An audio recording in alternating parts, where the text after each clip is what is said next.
ஏதாவது ஒரு அமலில் நம்முடைய தேவை கபலாயிராதா அப்படின்னு தான் நம்ம எல்லோருமே ஆசைப்பட்டு கொண்டிருக்கோம். எல்லோருமே ஓதக்கூடிய பலன் தரக்கூடிய ஒரு அமல் தான் இது. என்னுடைய வாழ்க்கையிலேயே மிகப்பெரிய ஒரு மாற்றத்தை ஏற்படுத்தி ஒரு சூறான்னு தான் நான் சொல்லுவேன். ஏன்னா எப்போவுமே எனக்கு இந்த சூறா ரொம்ப பிடிக்கும். நான் ஃபஜரில் நான் ஓதிடுவேன். ஏன்னா எனக்கு இந்த சூறா ஓதுனா தான் எனக்கு ரொம்ப மன நிறைவாக இருக்கும், ரொம்ப திருப்தியாகவும் இருக்கும். இன்றைக்கு ஒரு நல்ல அமல் செஞ்சுருக்கோம், அல்லாஹ்வின் உதவி எல்லா காரியத்திலையுமே நமக்கு கிடைக்கும் அப்படிங்கிற ஒரு நம்பிக்கை எனக்கு இருக்கும். ஆனால் என்னுடைய பெரிய தேவைக்காக இதையே நம்ம தஹஜ்ஜத்தில் ஓதக்கூடாது அப்படின்னு நான் நினச்சேன். தஹஜ்ஜத்தில் 100 முறை திக்ர் செஞ்சேன். அல்ஹம்துலில்லாஹ் அன்றைக்கே விடிந்த உடனேயே என்னுடைய தேவை அல்லாஹ் கபலாக்கி தந்தான்.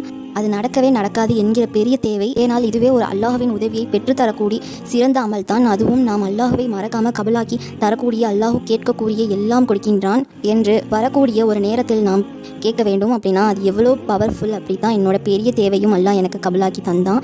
இந்த சூறாவையும் இந்த தஹஜ்ஜுடைய நேரத்தையும் நீங்கள் பயன்படுத்தி உங்களோட பெரிய தேவைகள் அல்லாஹ்விடத்தில் முறையிடுங்க. நீங்கள் எதை கேட்டாலும் அல்லாஹ் தருவதற்கு தயாராக இருக்கின்றான். நீங்கள் சரியான அமலை தேர்ந்தெடுத்து சரியான நேரத்தில் மட்டும் நீங்கள் கேட்டு பாருங்கள். நீங்கள் எதற்காகவும் நீங்கள் கவலைப்பட வேணாம். இந்த உலகத்தில் இருக்கக்கூடிய எந்த விஷயத்தையும் நீங்கள் அடைந்து கொள்ள நினைத்தாலும் சரி, மறுமை வாழ்க்கையில் நீங்கள் எதை அடைய விரும்பினாலும் சரி, நீங்கள் அல்லாஹ்விடத்தில் கேளுங்க, அல்லாஹ் கண்டிப்பாக தருவான். எத்தனையோ கவலையோடு நம்ம வாழ்ந்துட்டுருக்கோம், எல்லாத்தையுமே அல்லாஹ்விடத்திலும் சொல்லுங்கள். கண்டிப்பாக அதற்கான தீர்வு அந்த ரப்பு கிட்ட இருக்குது. எனவே இன்ஷா அல்லாஹ் அனைவருமே பலன் தரக்கூடிய ஒரு சூறா அப்படின்னா அது சூறா நசீர். நம்ம